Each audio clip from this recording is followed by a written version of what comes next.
nè chim mồi thế to gọt thong cứ ni nè chim mồi nè chim mồi nè chim mồi tu từ bi đất mà sư đơ ni sư đơ ni sư đơ ni tu từ bi sa ga mang thế ni no go din ne ma dak ni ma dak ni ma dak ni yo do wang kong kim bengi bengi te di pate te ga man ta hi yo ba si bengi te di pate te ga man ta hi yo ba si Kamu siyon mazum heni Indisam tego Kasin ganzu na bida Tego Rasaga nanzu nyoti Tego da gan ganzu kamni Ngua shing nang menti Tego mnya Ngu maingin teri peto Kama tumam mui Tabe ga to Ipun nari ge thoi don doi Ipun nari thoi tegi pam Có thoi vào si Kadeo tay na dun otte Tamin bem wi ko No gonna mingo go adashku So akana skima Zeli zin yom heri Wahan gawi Ito no go geze ge nika adashku Pihan tawi Before awi Nangeri nego bin bengi Pashingan beng awi titan Pashingi nyuhui na menti Pashingi nyuhui na mudono di omni Kadao yen kage da inna Kadangi pumbeni wi che na matriotto in tangondavi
Piali, Nochito Guampoyowa, la Hueltiyolpaqui Nama y Nitztoquenica para Ticoncaquise Nitla Machtili ni Tlastoli Tlentlahuelipati. Y buenas tardes, respetable público presente aquí en este auditorio de la Torre Orgullo Veracruzano, también al público que nos sigue a través de las redes sociales, a través de nuestro Facebook institucional. Sean todas bienvenidas y bienvenidos a nuestra octava sesión de nuestro ciclo de conferencias mensuales 2025, Experiencias y Saberes de los Pueblos Originarios. En este mes contamos con la presencia y la participación de la maestra Camila Andrea Boorques Aunta. Ella es estudiante del doctorado en Estudios de Lenguaje y Lingüística Aplicada de la Universidad Veracruzana. Y bueno, antes de cederle la palabra y que podamos escuchar esta interesante ponencia, me voy a permitir comentarles un poco acerca de su semblanza. Bueno, ella es comunicadora de la Universidad Nacional Abierta y Distancia, con estudios en producción de contenidos digitales de comunicación y Community Manager de la Corporación Unificada de la Educación Superior.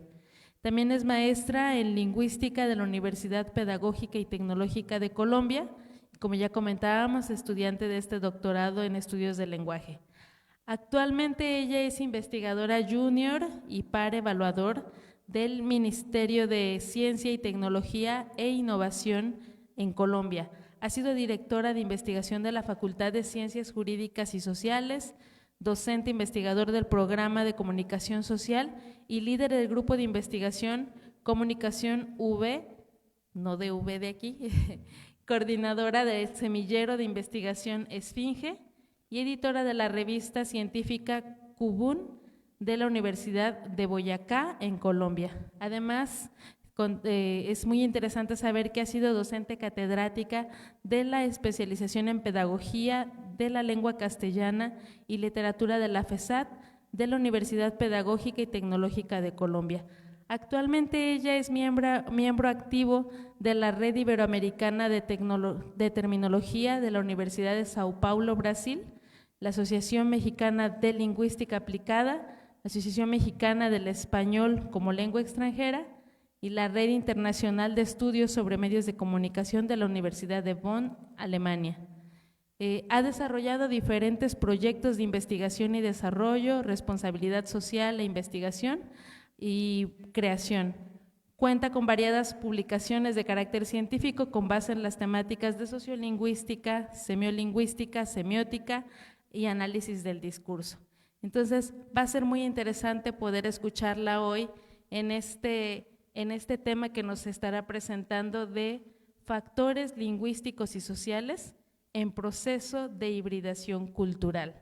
Será muy interesante y bueno, recordemos que al término de esta conferencia vamos a tener unos minutos para que como público, tanto presente como en redes sociales, puedan plantear preguntas relacionadas con el tema dirigidas a nuestra experta y vamos a poder escuchar sus respuestas. Pues la escuchamos, maestra, muy atentamente. Muchísimas gracias por la semblanza, por la invitación y por la oportunidad que me dan para poder compartir experiencias investigativas que me han llevado hoy a contemplar la idea de que la hibridación cultural y los enfoques interlingüísticos, interculturales e interdisciplinares hacen parte y nos permiten reconocer los factores lingüísticos y sociales que emergen hoy en nuestras comunidades. De este modo, entonces vamos a comenzar por explicar cuáles son los procesos de hibridación cultural que emergen hoy en las distintas comunidades, cuáles serían los factores lingüísticos y cómo determinar ciertos factores sociales.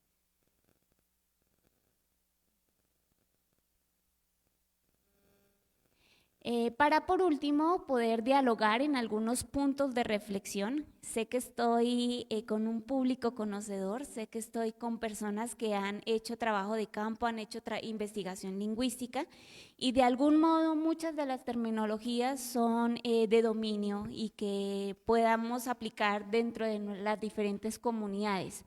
Voy a empezar por procesos de hibridación cultural y no solo me voy a enfocar en Néstor García Canclini, sino en diferentes autores que desde la sociología, desde la pragmática, desde la gramatología, desde la sociolingüística han aportado a entender que estamos en procesos de globalización, estamos en constante hibridación. Y es que el mismo proceso de hibridación hace que entendamos que hoy en día ya no hay culturas puras o no hay unas raíces puras, no una identidad pura, sino que tenemos mezclas, combinaciones muy interesantes que enriquecen una nueva perspectiva de la identidad cultural, lingüística y regional. Siguiente, por favor. En ese sentido, entonces, más allá del enfoque sociológico, me voy a encargar de hacer una interrelación con el enfoque sociolingüístico, es decir, vamos a tratar la hibridación cultural desde su implicación social y desde la implicación lingüística. Voy a empezar por la hibridación porque fue este el motivo de llegar a diferentes contextos en los que he desarrollado varias investigaciones. Esta presentación, ¿nos podemos ir para atrás, por favor? Esta presentación hace parte de los avances de mi tesis doctoral, pero viene de una incertidumbre de proyectos adelantados tiempo atrás. En primer lugar, empecé a notar que hay factores lingüísticos y sociales que empiezan a influir de manera fuerte en los contextos rurales. Pero, y hay una característica muy similar con Jalapa y Tunja, de donde soy, y es que tenemos contacto rural todo el tiempo. Muchos creyéramos que Jalapa, ciudad, urbanidad, globalización, industria, pero ciertamente todos tenemos casa, rancho, campo, todos tenemos conocimientos del campo y a veces es difícil tratarlos, pero viven en nuestro lenguaje, viven en nuestras formas de ser, están todo el tiempo en las formas de interactuar. Y esas formas son las que me llaman la atención, esos procesos en los que hay mezclas y combinaciones. Mi enfoque y en lo que he venido trabajando desde hace tiempo es el contexto rural. Por eso estaré trabajando en el concepto mismo de hibridación cultural visto en el contexto rural, visto en el contexto urbano, entendiendo qué es la urbanidad y poder explorar la posibilidad de que exista una variedad sociolingüística de carácter rural campesino. Y adicional, reconocer posibles, en mi caso, o en la ciudad donde vivo, posibles muisquismos o posibles palabras que permitan el reconocimiento de una lengua indígena que no está extinta, que no ha muerto, sino que está vigente a través de mezclas que no hemos podido entender en la comprensión histórico-social. Todo parte de entender que cuando uno habla de hibridación, uno tiene en su mente que hay procesos de movilidad, es decir, si hay mezclas es porque hay intercambios culturales y porque hay movilidad del hablante. O en algún momento su familia tuvo un proceso de movilidad. Estamos hablando de contextos migratorios, de desplazamiento, en algunos casos desplazamiento forzado, conflicto, en fin. Siempre hay procesos de movilidad. En este caso me voy a encargar de hablar de movilidad social ascendente, de cómo esta permite la combinación de elementos lingüísticos, las mezclas, los intercambios, pero entendiéndola desde cuáles son los procesos de pérdida lingüística, de desinterés lingüístico, de desplazamientos lingüísticos, del olvido de las costumbres o lo contrario. Entonces vamos a ver qué pasa cuando nosotros analizamos a nuestros hablantes. Quiero que vean las imágenes que están en la parte final de la diapositiva. Más allá de decorar las diapositivas, nos ayudan a entender una cosa muy importante. Como García Canclini, me gusta integrar muchos elementos simbólicos en nuestra presentación y quiero que vean algo que pasa y sé que pasa en muchos hablantes, pero es muy poco reconocido a nivel sociolingüístico. Venimos de una tradición del campo. Hay animales, hay cultivos, hay una casa distinta. A mí me pasa que cuando veo la casa en el campo, huelo a la estufa de carbón desde lejos, entonces ya me imagino la olla puesta ahí, ya me imagino la unión familiar, me imagino que siempre hay actividad. Y luego vienen al contexto urbano. ¿Qué pasará lingüísticamente con nuestros hablantes? ¿Se olvidan total? Sí es cierto que se olvidan total de la lengua. En este caso de su lengua indígena, se olvidan total de su lengua materna, se olvidan de su variedad, se olvidan de las palabras, se olvidan de los conceptos. ¿Sí se da así ese desgarre lingüístico tan forzado o hay procesos de mezcla? Pues lo que me llama la atención es qué pasa con los estudiantes. Un ejemplo, yo vengo de la Facultad de Idiomas que aprenden inglés. Empecemos a ver qué pasa con los hablantes que dominan el inglés, pero vienen de una tradición campesina, vienen incluso de un bilingüismo.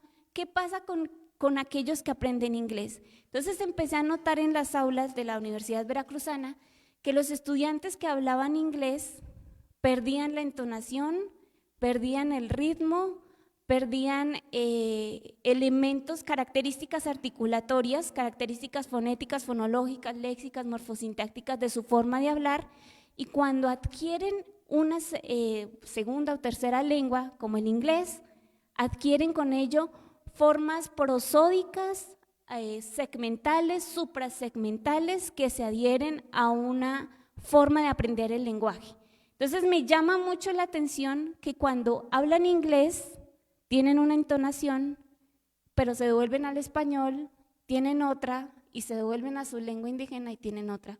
Entonces, ¿cuántas entonaciones somos capaces de producir? ¿Y será que sí somos capaces de cambiar de chip tan automáticamente?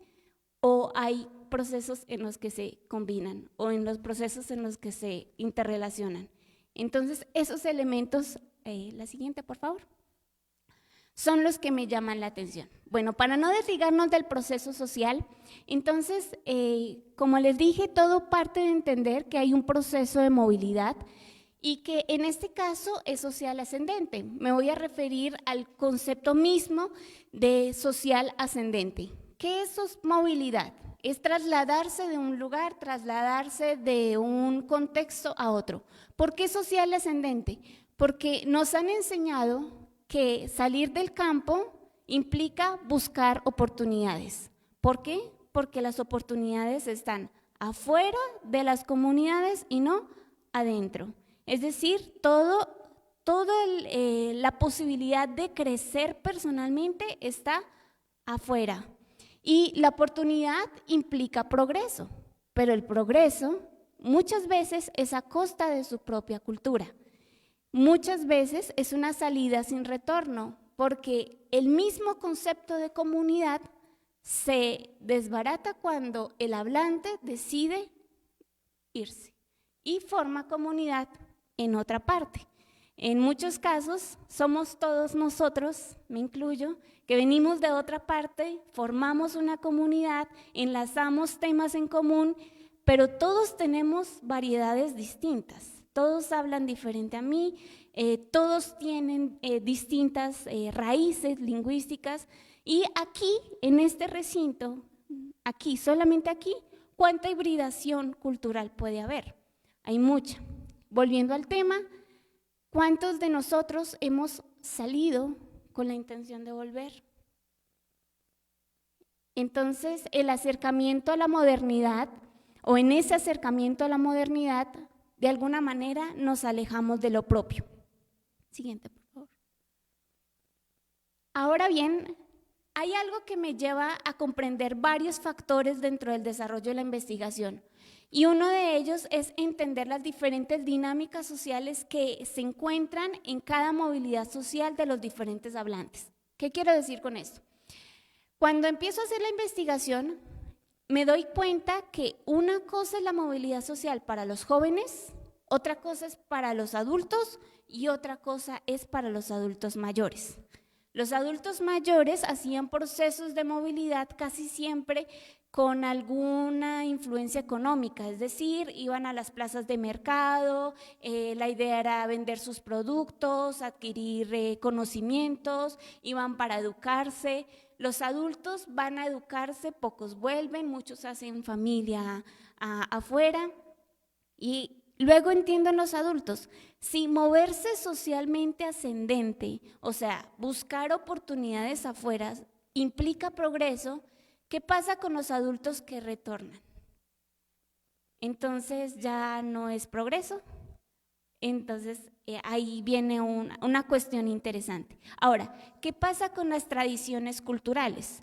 ¿Cuántas de ellas están mediadas por la mercantilización y qué de tanto de esos procesos de movilidad implican esos procesos de mercantilización? Entonces, entender los procesos de hibridación es muy interesante cuando uno hace investigaciones lingüísticas, porque no siempre hay razones lógicas, sino que cada comunidad es particular, y saltarse este proceso cuando uno va a hacer investigación fonética y fonológica, es lo que propongo, implica dejar de lado el conocimiento cultural de la comunidad y estos procesos que están sucediendo. Me voy directamente a mi región en donde estoy desarrollando la tesis. Entender los procesos de movilidad también me implica entender los procesos de globalización y lenguaje y las actitudes y el prestigio lingüístico que se desliga a través de ellas. Me doy cuenta que en las nuevas generaciones la movilidad social ascendente no implica moverse. Es decir, aquí los hablantes no siempre se mueven. Digamos que la premisa general sigue siendo la misma. Hay una búsqueda de oportunidades y el eje de sus narraciones, el eje de su discurso sigue siendo el campo, el rancho, la siembra, el cultivo. Pero en este caso son un medio para conectar con la sociedad. ¿Qué tanto es que ellos mismos hagan procesos de siembra? Pues ya no es como tan frecuente, es más como el medio que necesitan, como el tema que necesitan para poder estar en auge. ¿Hay difusión del campo? Sí. ¿Hay difusión de la cultura? Sí, pero no siempre hay identidad lingüística. Es decir, los contenidos se graban desde el campo, pero ¿qué tanto se conserva la entonación del campo? ¿O qué tanto se conservan las unidades léxicas propias de la siembra, de la agricultura? ¿Qué tanto se conserva esto del campo? Y luego, hay una actitud, sí, hay una búsqueda por un mejor prestigio social, hay una búsqueda por un prestigio social lingüístico, pero no siempre hay un prestigio lingüístico que quieran alcanzar a nivel campesino. ¿Por qué? Porque el campesino habla mal, porque el campesino no está educado, porque el campesino tiene un desprestigio por la forma de hablar, porque si además domina una lengua, entonces también hay no, eso no me da estatus social. Eso no me ubica en la esfera social. Entonces, aunque los jóvenes creen contenido, no, el tema de la identidad lingüística todavía sigue quedando en boga. Aquí traigo un ejemplo sencillo para empezarlo a complejizar a medida que vamos avanzando. Entonces, partiendo de los presupuestos de García Canclini, dentro de esos procesos de movilidad social ascendente hay procesos de aculturación, entonces donde nos desligamos de elementos que están muy, muy enraizados a lo que somos, a lo que realmente nos conecta con la región, pero también, y voy a citar aquí al doctor Bess, hay un proceso de McDonaldización lingüística en el que hay inculturación. Entonces la industria, el mercadeo, todo esto llega a nosotros y en ese proceso pues llega el punto en el que hay enriquecimiento cultural y hay translingüismos, transculturalización, transdisciplinariedad. El ejemplo que traigo creo que ya lo reconocieron porque es bastante comercial hoy en día. El ejemplo es del tamal.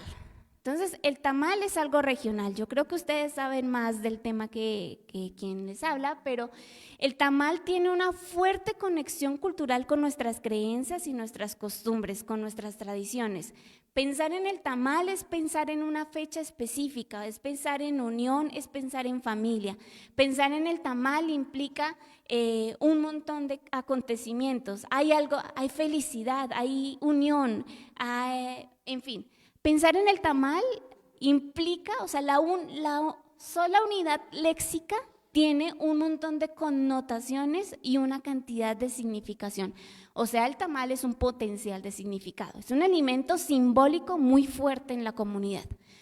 Pensar en el gansito también, pero el gansito es más regional, ¿no? Es más de la ciudad, es más capitalino, es más citadino, además es industrial, además es delicioso, en fin. O sea, pensar, ambas son deliciosas. El uno es de sal y el otro es de dulce. ¿Se imaginarían la combinación? A mí me cuesta porque soy colombiana y cuando pienso en un tamal de gansito digo, Dios, qué mezcla tan interesante, ¿no? Pero pensar en esa mezcla posible, tiene posibilidades y podría tener imposibilidades. Pues este tipo de cosas pasan también en el lenguaje y están pasando en nuestras lenguas indígenas. Por eso es que en muchos casos, en mi caso, reconocer la lengua muisca fue tan difícil, porque no es un muisquismo puro, sino que ha sido producto de una cantidad de combinaciones producto de la colonización, de la movilidad de los hablantes, de la mercantilización, en fin. Entonces, entender una palabra como changua no puedo decir es neto chipcha, no, porque hay una cantidad de elementos que hay detrás de la changua. ¿Qué es la changua? Es el desayuno tradicional bogotano o el desayuno tradicional cundiboyacense. Es caldo de pan con leche y huevo. Aquí quedaría raro, ¿no? O sea, ese tipo de desayuno, pero para nosotros es muy delicioso. La changua, como el tamal, tiene un potencial de significado. Ahora póngale un gansito a la changua o póngale un gansito al tamal y entonces es cuando decimos, Dios, entender la combinación requiere este tipo de choques.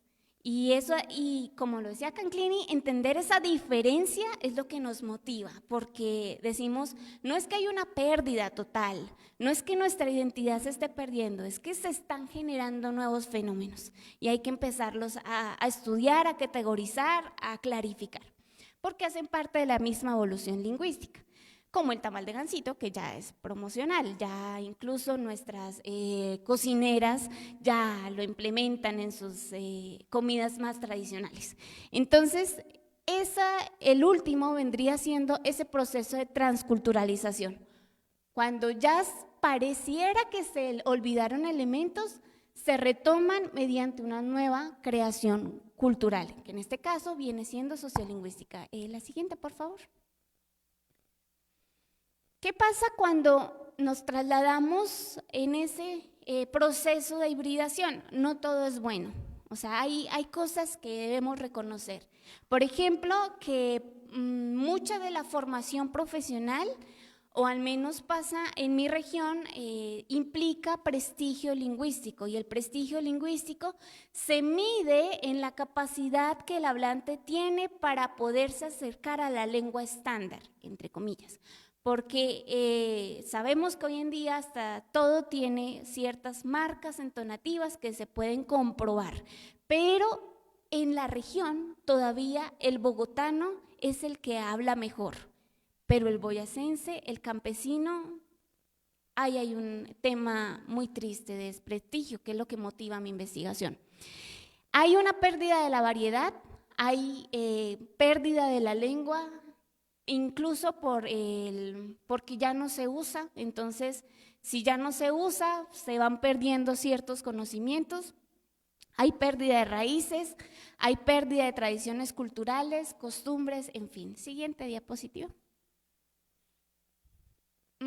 Entender todo este proceso, entonces, permite también traer a colación 3 conceptos que había referido William Labov y que trabajó muy bien Yolanda Lastra, y es el tema de los estereotipos lingüísticos. ¿Cómo influye ese estereotipo lingüístico en los jóvenes, en los adultos, y cómo influyó en nuestros adultos mayores?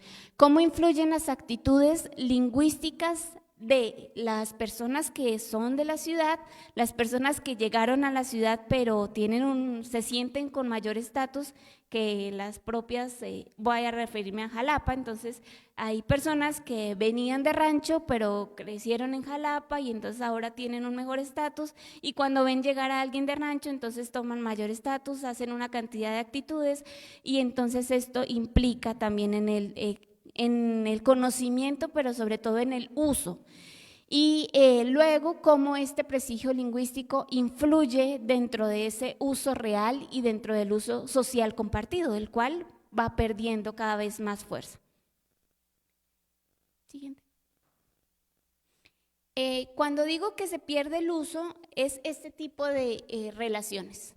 En Boyacá, creo que aquí también sucede, pero en Boyacá, en el campo, las abuelitas tenían la costumbre de poner en un canasto las mogollas, allá sería como el pan integral, el queso, la leche, la carne salada, la ponían en lo más alto para que no la alcanzara ni el gato ni los niños.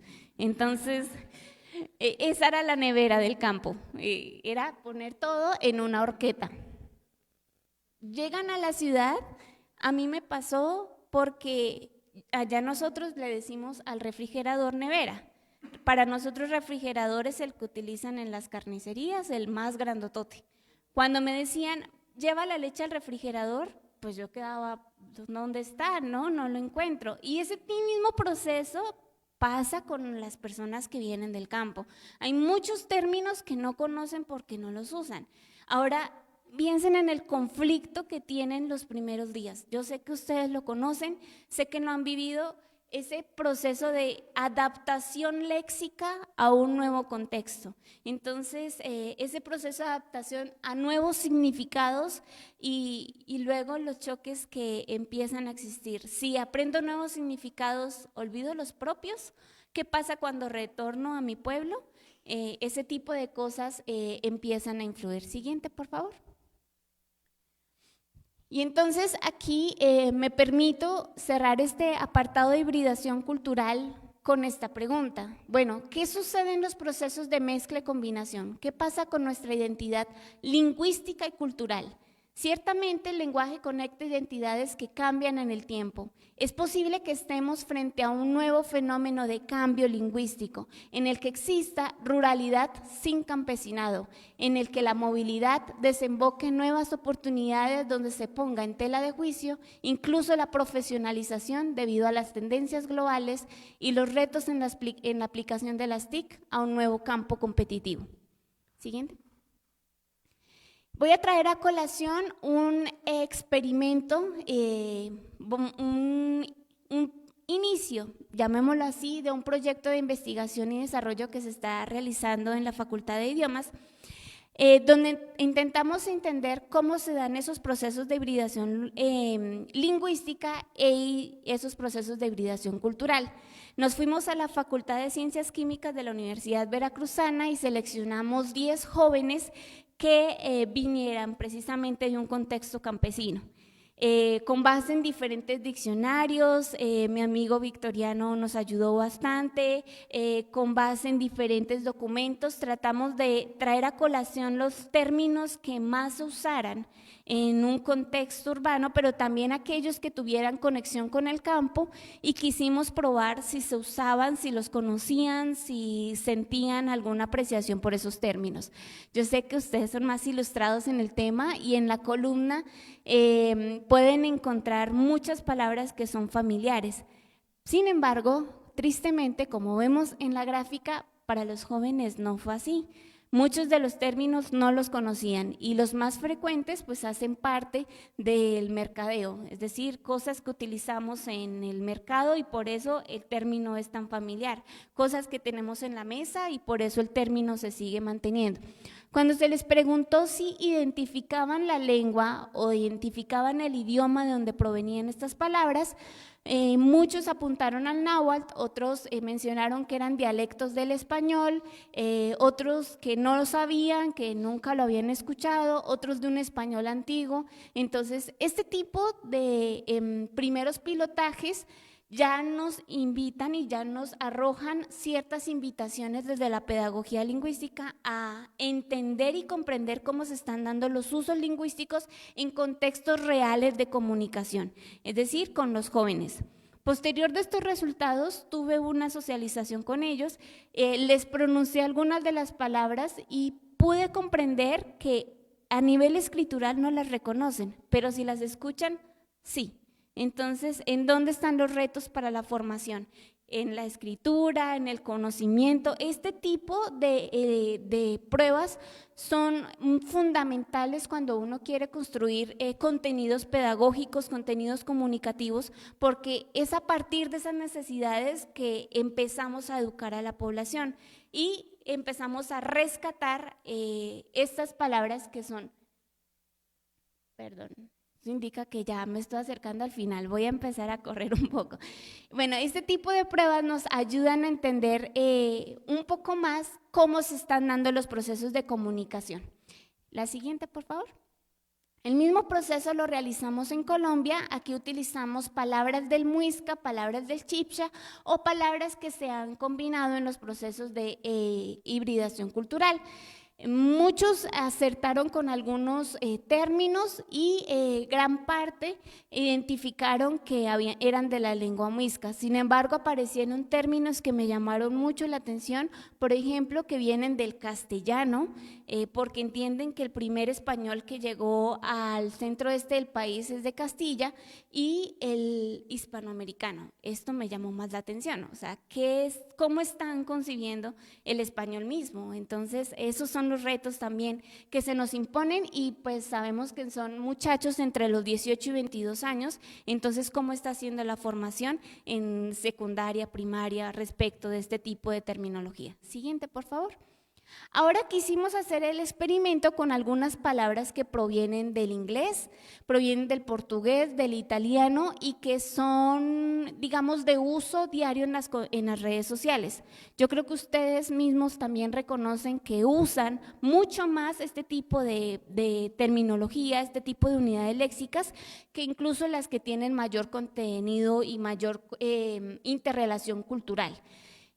Rápidamente ellos identificaron que el idioma era inglés. Sin embargo, algunos entendieron que habían algunas mezclas, y esto me parece interesante porque la prueba era saber si están entendiendo que cualquier sonido distinto, si era inglés o era español. O sea, cuando ellos sienten una relación de un idioma que no conocen, es inglés. Entonces, eso es bastante interesante. Siguiente diapositiva. Y luego hicimos el mismo proceso en Colombia. Aquí hay una palabra de fuerte conexión cultural que es parce, parcerito, parchar, y esta palabra no es del inglés, viene del portugués, y habían otras palabras que vienen del italiano, pero automáticamente todos seleccionaron que era inglés. Entonces aquí hay una fuerte elección por ese idioma. Entonces, si yo digo parcero, ¿qué quiere decir amigo? ¿Qué quiere decir como amigo muy cercano? Si yo digo parcero, entonces me estoy acercando más al inglés que al español, pero no es del inglés, es portugués. Entonces, ¿qué mezclas se fueron dando en el lenguaje hasta tal punto que se asimilaron entre los jóvenes? La siguiente. La siguiente, por favor. Bueno, aquí hay otro caso que me permite entender esos factores lingüísticos que influyen a nivel social y a nivel cultural. Ya vimos que entender la hibridación es comprender las combinaciones, entender las mezclas, no generalizar a nivel cultural. Cada contexto es particular y en cada contexto hay intercambios y hay consecuencias. Él es Julián Pinilla, es el chico de La Ruana, y me llama la atención traer a colación su historia. Siguiente, por favor. Porque él viene de un contexto urbano. Sus metas y sus proyecciones profesionales, hablo con tal cercanía porque fue estudiante mío, entonces sus proyecciones iban hacia el campo, un campo muy distinto, y a medida que fue desarrollando diferentes contenidos comunicativos, empezó a notar que el campo estaba generando cierta atención en las redes sociales.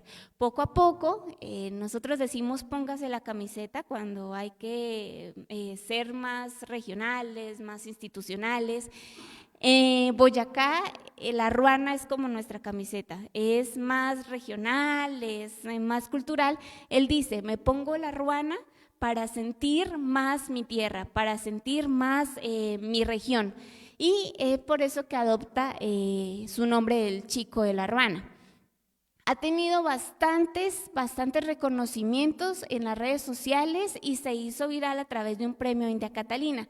Lo que me parece curioso es que tomó todo lo que ha aprendido y ahora quiere retomar al campo y fundar la primera escuela de formación campesina.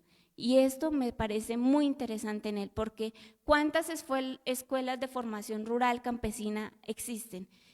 ¿Cuántas escuelas de formación cultural campesina, más allá de los bailes, existen? ¿Cuántas escuelas que nos formen en todo lo que comprenden las diferentes fechas existen? Entonces, este elemento me llama mucho la atención. Siguiente, por favor. Y luego empiezo a ver que hay elementos léxicos que están empezando a sonar en los jóvenes. Por ejemplo, en mi región, no me puedo desligar de la explicación, pero en mi región no nos tratamos de usted. Es más, decir usted es bastante fuerte. Entonces, solo dicen usted cuando está enojado o en contextos de extrema formalidad. Nosotros decimos su merced. Entonces, veo que este tipo de alocuciones como su merced y el pa, o sea, ya estamos trabajando procesos lenitivos, procesos articulatorios, unidades léxicas, elementos morfosintácticos, están empezando a retomar fuerza en las redes sociales. Entonces, aquí es donde uno pone en choque su misma hipótesis. Es posible que se esté construyendo una identidad lingüística a través de las redes, pero que tanto esa identidad lingüística se desliga totalmente del campo. Entonces hay abandono del campo, hay crisis del campo, pero hay fortalecimiento de su identidad lingüística. Y por eso es que entender la hibridación nos permite comprender con mayor cercanía los factores lingüísticos que están inmersos en una variedad. Siguiente. Y precisamente entendiendo estos procesos es que empiezan a surgir factores lingüísticos, microlingüísticos, macrolingüísticos en expresiones que eran concurrentes dentro de la población. La siguiente, por favor. Propongo dentro de la tesis, entonces, no solamente ir a entrevistar a las personas con un listado de palabras, es ir a entender a la población, observar a la población, comprender a la población, establecer confianza con la población, es decir, un trabajo de campo profundo, intenso de observación y análisis, y después irnos al dato lingüístico, porque es mucho más natural, hay un contexto real de la comunicación, hay usos reales y se ve, sobre todo, se comprende el cambio lingüístico. Siguiente. Y ya para finalizar, les quiero presentar de dónde surge esta iniciativa de investigación. Lo primero es que, diría el maestro Jorge Velosa, decía el caminante su largo caminar, todo cabe en un bolsillo sabiéndolo acomodar. Y aquí es donde empiezo a trabajar en factores lingüísticos, en factores fonéticos, en el dato puro, pero también en su integración social, en su dato cualitativo, en su raíz cualitativa, en su uso social, en el uso real, y empiezo a establecer cierta interacción, una triangulación para entender los factores del cambio. Pero para entender los factores del cambio, primero tengo que escuchar a la sociedad. Por eso les voy a permitir que en unos segunditos tratemos de escucharlo a él y entendamos cuál es la raíz de esta investigación. No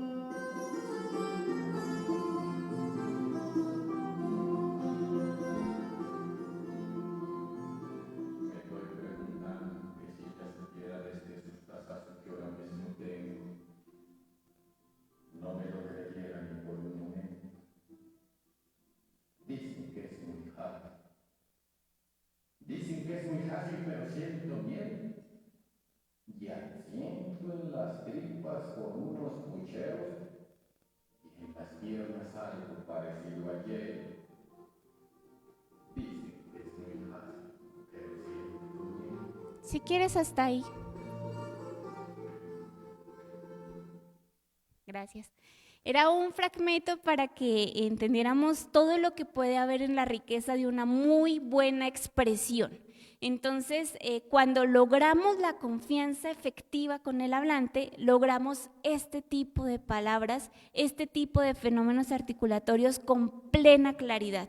Cuando yo empiezo a leer las investigaciones que se realizan en el departamento, me doy cuenta que era una pronunciación forzada, que no había confianza con el interlocutor y que había un afán impresionante del investigador por tomar el dato lingüístico.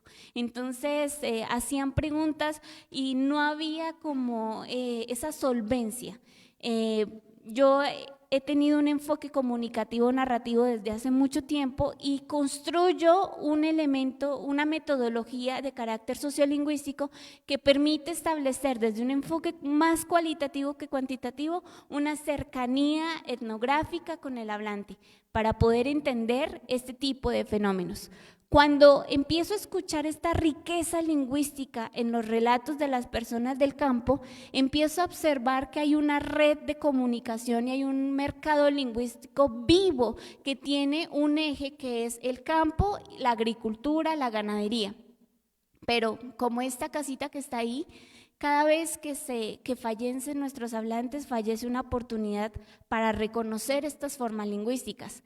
Y como esta casita que está abandonada, el campo está quedando desierto y cada día y de una forma acelerada los porcentajes de ocupación rural son cada vez menores y con ellos la variación también está perdiendo y también se está olvidando y también se está dejando, así como la casita se está dejando en la nada.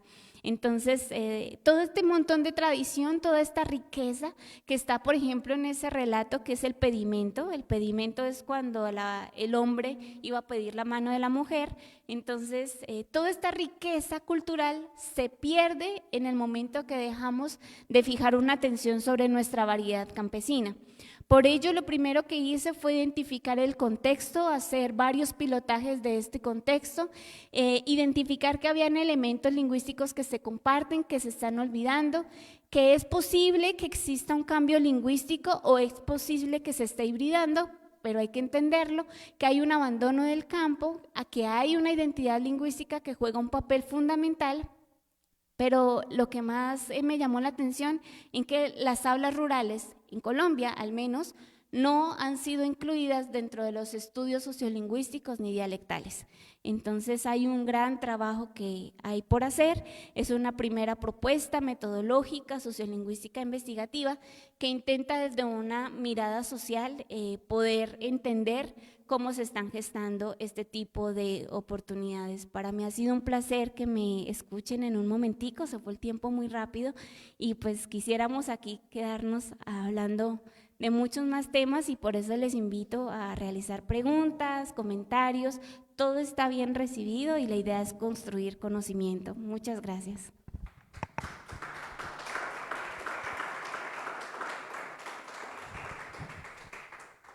Le agradecemos mucho, maestra Camila, por esta exposición tan interesante y pues vamos a dar paso a las preguntas de nuestro público, si es que las hubiera, y pues vamos también ahí a… Se duplica el audio. Gracias. Sí, vamos a escuchar a nuestros compañeros para ver si tienen alguna pregunta y que podamos escucharle.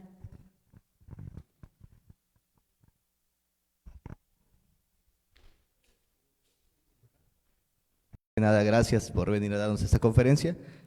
Yo tenía una pregunta que me causa mucho ruido también en estas cuestiones de los estudios de la identidad. Tengo un poquito de familiaridad, no soy experto, pero más o menos. Acá, en torno a estos procesos de hibridación que están sucediendo actualmente, mencionábamos los conceptos de posmodernidad, urbanización, que se han ido cambiando, ¿no? Por ejemplo, la transformación del concepto de cultura popular a urbanización o a urbanidad, ¿no? Dentro de esta cuestión de la hibridación, me gustaría saber si, por ejemplo, existe alguna delimitación, por ejemplo, a lo que mencionaba Bart, en torno a las fronteras étnicas, que existen delimitaciones culturales que cada individuo va formando. Partimos desde la identidad individual, la identidad colectiva, en general, ¿no?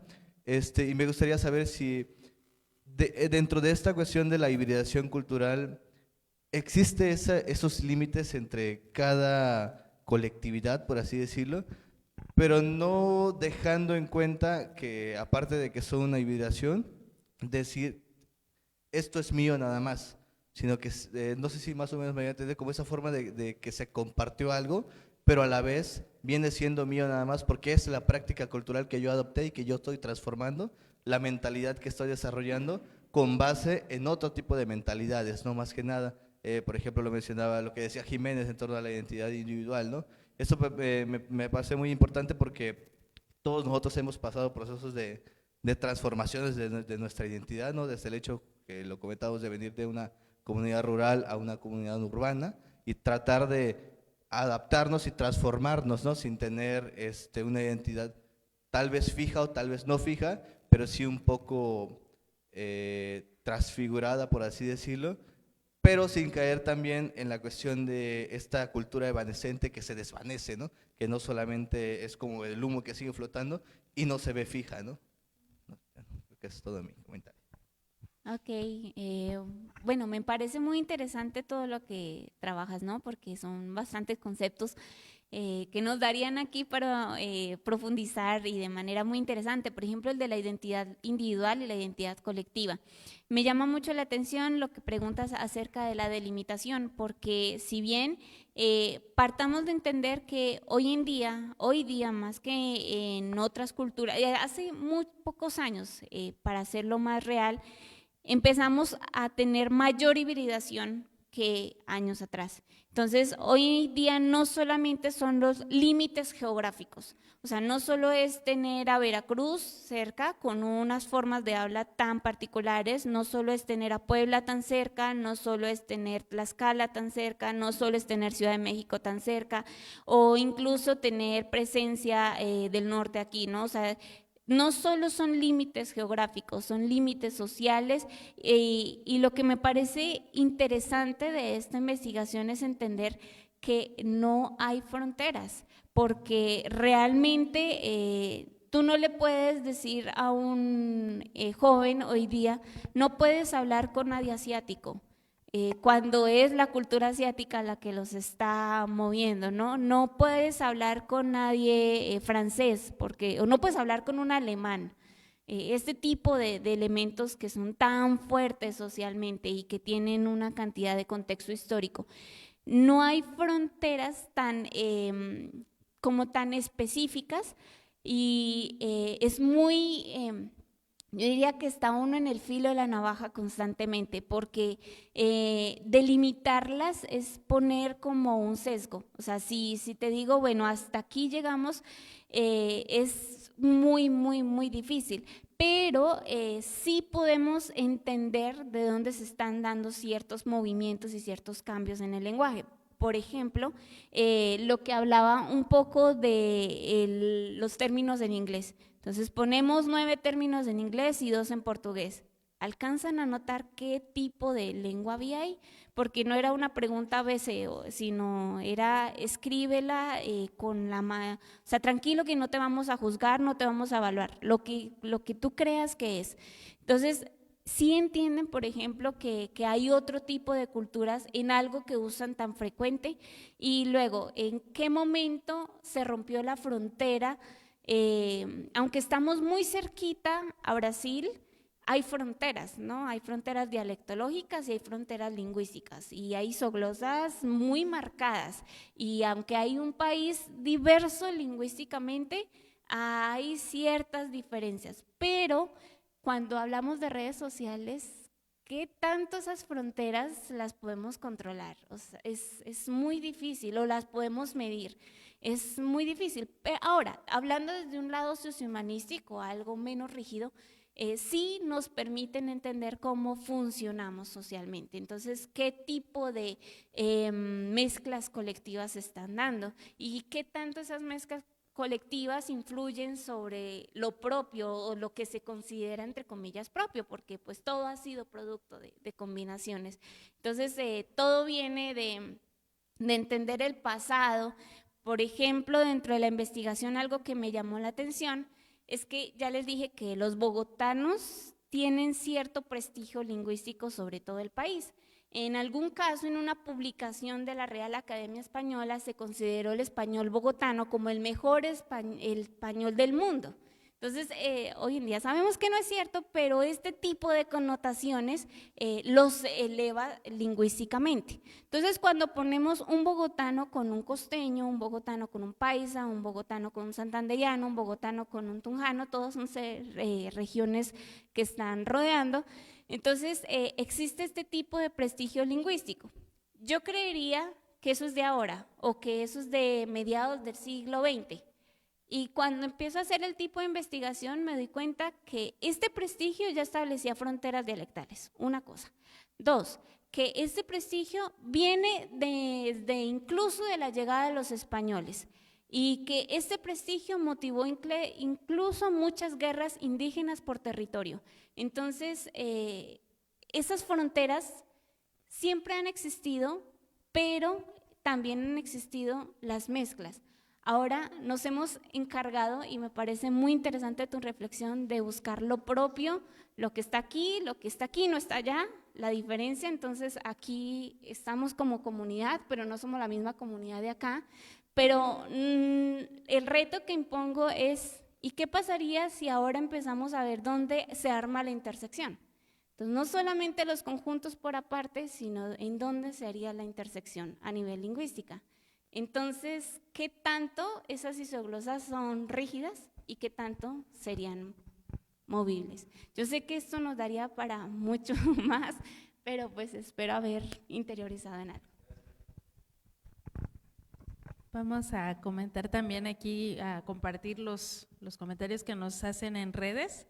La maestra Nelly del Ángel, ella es subdirectora de investigación aquí en la Academia Veracruzana de las Lenguas Indígenas y nos hace este comentario. Muchas felicidades y gracias, Camila. Ha sido muy interesante la información y reflexiones que nos presentas. Podemos ver las ventajas del enfoque de documentación sociolingüística que nos exige más cercanía con las comunidades de hablantes y sus contextos. Creo que en México se valora muy poco y no se dispone de los recursos necesarios para llevarlo a cabo. Por ello valoro mucho la posibilidad de que se dé a conocer desde esta plataforma. Gracias. También tenemos otro comentario que nos mencionan. Felicidades, excelente ponencia. ¿Podrían compartir los datos de contacto de la maestra? Seguramente, si nos lo permite, se los haremos llegar. Y también nos preguntan, ¿podría preguntarles si la mejor oportunidad de conservar las lenguas podrían ser los cuentos infantiles bilingües que cuenten las leyendas, moralejas o cuentos de cada lengua? Es su pregunta. Ay, qué bonita pregunta. La verdad es que me conecto directamente con un proyecto que existe, ojalá lo puedan googlear algún día, se llama Maguaret. Magua significa amigos y red, pues es red de amigos. Entonces, Maguaret es un proyecto cultural lingüístico que lo crea el Instituto Colombiano de Bienestar Familiar y lo que busca es que a través de los cuentos infantiles se fortalezca la revitalización lingüística, específicamente en comunidades de menos de 10 hablantes. Entonces, buscan estos 10 hablantes, tratan de establecer su tradición oral, narrativa, literaria, arman los cuentos y luego los dan a conocer y son parte pues del proyecto que está armando el Ministerio de Educación Nacional. Este tipo de proyectos me parece que son fundamentales porque sí es cierto, o sea, logramos revitalizar, logramos que los niños canten algo que está en una lengua que ni siquiera sabían que existía en Colombia. Entonces, y son lenguas que se están perdiendo. Ahora, esto ha suscitado muchos debates dentro de la academia y uno de ellos es qué tanto el poquito de todo nos complementa en un algo.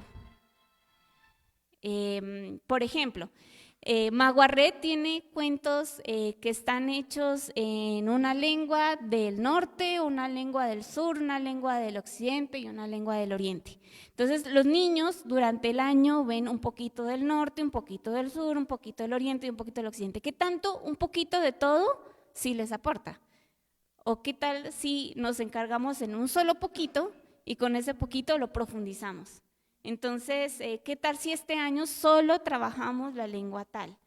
Porque no sabemos qué tanto el poquito de todo termine siendo una combinación y luego termine siendo otra cosa que no pensábamos, ¿no? Tal vez lo que pasó en el Palenque en Cartagena.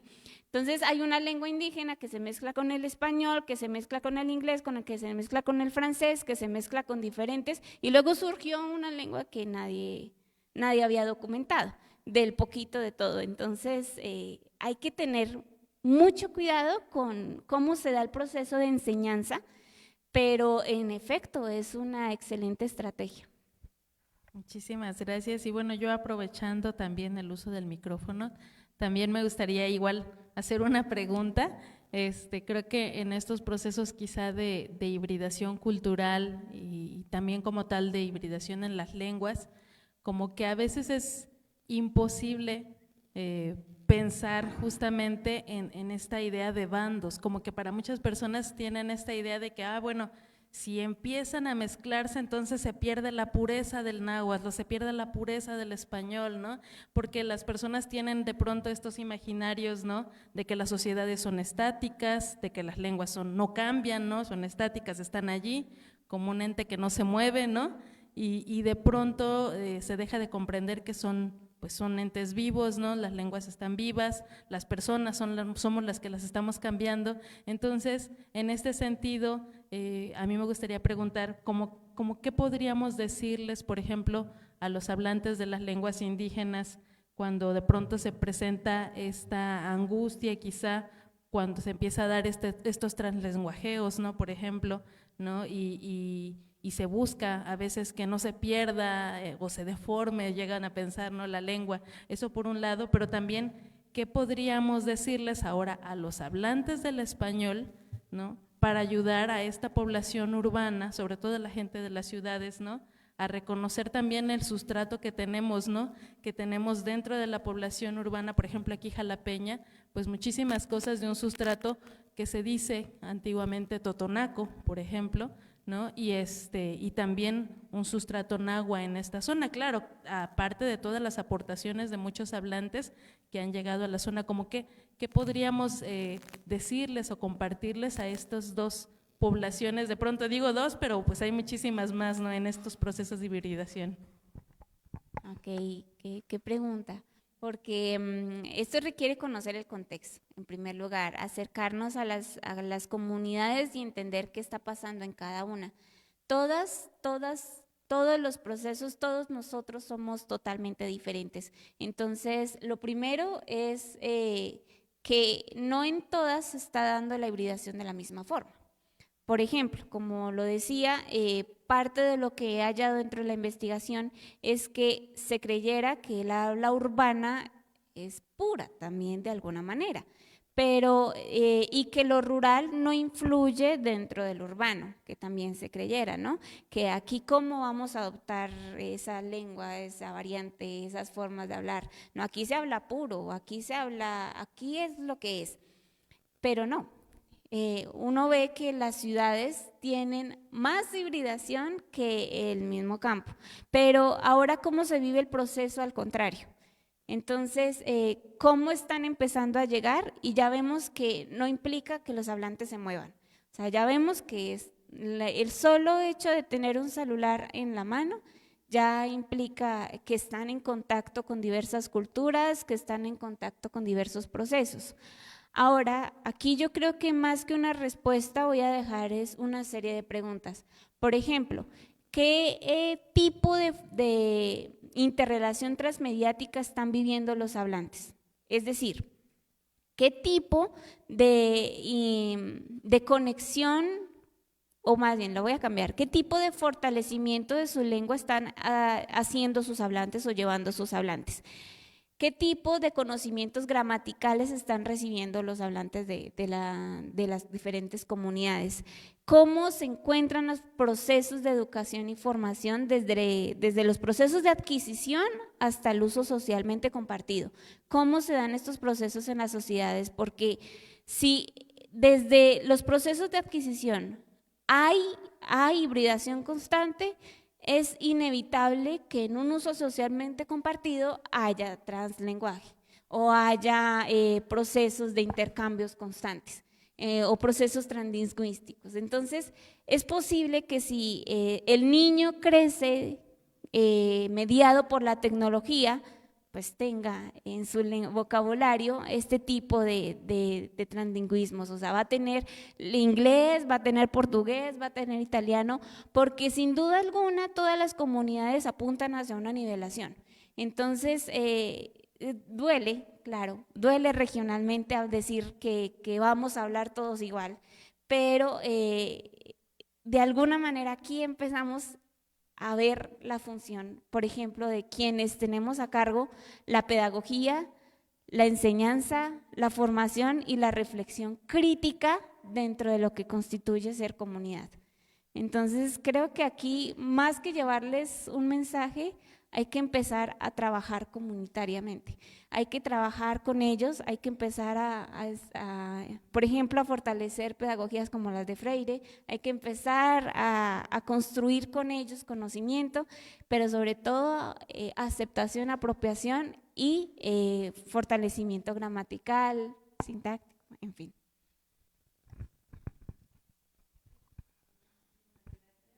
Muchísimas gracias. Y justo creo que aquí por ahí, nuevamente en las redes, hablan sobre este tema, ¿no? Que también esta preocupación por pensar en que haya una pureza, como decías, ¿no? Por preocuparse por este imaginario, de pronto detiene a algunos hablantes y una persona comenta, ¿no?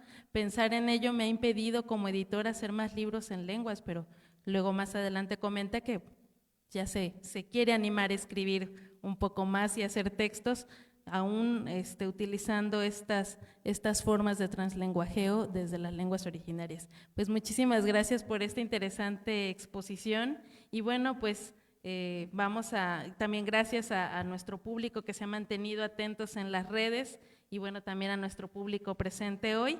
Y bueno, para cerrar este relevante evento y hacer la entrega de la constancia de participación de nuestra conferencista, pues cedo la… Bien, pues primero agradecerte, Camila, Andrea, por esta charla bien interesante. Yo creo que cada uno de nuestros compañeros que están aquí presentes y también las redes, creo que el contacto permanente con nuestras localidades, comunidades, es constante en ese sentido, ¿no? Y eso nos ha permitido también vivir en el campo, conocer todas estas diversidades que hay, tanto en sus formas de flora, fauna, agricultura, diferentes actividades que se hacen, y todo eso se plasma en léxico. Cuando vamos o venimos a una ciudad, también ciertos comportamientos, ciertas actitudes empezamos a recibir, ¿no? Podemos sentarnos de una manera, podemos hablar con un léxico distinto también, a diferencia de cuando allá, ¿no? Y yo creo que este tipo de conocimientos no debe ser inferior cuando estamos en un contexto rural. Yo creo que, y creo que no nos sentimos así, ¿no? Sin embargo, sí, muchos papás jóvenes a veces he escuchado decir, dices que ya no le enseño a mi hijo porque no lo va a usar, ¿no? No usa su lengua. Sin embargo, cuando están en casa, llegan los nietos a la comunidad, a veces no hay una comunicación fluida con sus abuelos y justamente hay una interrupción lingüística y a su vez también hay mucho desconocimiento que se va generando, pues porque los niños no crecen, muchos que viven en la ciudad, en diferentes zonas urbanas, ya no conocen mucho de ese contexto sociocultural donde hay distintas actividades, ¿no? Y yo creo que con esto nos invita, con esta charla, nos está invitando justamente a reconocer esta diversidad cultural, y creo que hay una hibridación cultural y pues esta lengua se ve reflejada, ¿no? En ese sentido. Así que pues muchísimas gracias a todas las personas que están escribiendo y están en redes sociales, están viéndonos en estos momentos, pues agradecemos esta participación, maestra Camila. Así que pues voy a entregarte este documento y que dice de la siguiente manera. Dice: la Academia Veracruzana de las Lenguas Indígenas otorga el presente reconocimiento a la maestra Camila Andrea Bojorges Aunta por impartir la conferencia Factores Lingüísticos y Sociales en Procesos de Hibridación Cultural en el marco del ciclo de conferencias mensuales 2025, Experiencias y Saberes de los Pueblos Originarios, como parte de las actividades de la BELI para la preservación, revitalización, promoción y desarrollo de las lenguas indígenas de Veracruz, con fecha 4 de agosto del 2025 y firma su servidor. Y ojalá, Camila, no rompamos esta comunicación y ojalá nos puedas posteriormente también dar una charla, quizás cuáles son esas lenguas que están asentadas en el territorio colombiano. Creo que esto nos permite también nosotros como mexicanos e incluso como hablantes de las lenguas originarias, qué acciones están realizando allá y qué estamos haciendo desde acá para poder justamente ver qué conexiones podemos hacer, ¿no?, con estas instituciones. Y pues yo lo he dicho, ¿no?, en varias conferencias, pues las lenguas no tienen fronteras. Así como hay personas que van hacia Estados Unidos, hablantes de diferentes lenguas indígenas, algunas van a Europa, también mucha gente va hacia el sur. Entonces creo que sería interesante justamente conocer nosotros qué otras lenguas se hablan allá en el estado de Colombia, ¿no? Y pues creo que eso nos permitirá también, como hablantes de lenguas originarias, conocer esta diversidad que existe allá, ¿no? Así que hay 68 pueblos originarios aquí en Veracruz y otras que seguramente que la lengua está incidiendo, ¿no?, ¿verdad? Como hay los cambios permanentes, ¿no? Y ojalá pues podamos visitar posteriormente también allí en territorio colombiano, ¿no? Lo digo esto porque hace un par de semanas hubo un trío huasteco que estuvo por allá, ¿sí?, justamente compartiendo la música huasteco. Saludos a Javier Sánchez Hernández, que estuvieron por allá trabajando, estuvieron creo casi un mes por allá recorriendo y llevando la música huasteca allá en Colombia, y justamente donde tú eres, ahí estuvieron participando. Bueno, pues te agradezco y pues te entrego tu reconocimiento justamente por esta participación que has dado, una charla bien interesante. Muchas gracias y pues felicidades. Van a tomar la foto allá. Bueno, pues muchísimas gracias también al equipo técnico que lleva justamente la transmisión a las redes sociales, esta charla. Así que pues muchísimas gracias. Gracias. Tlaxcamati.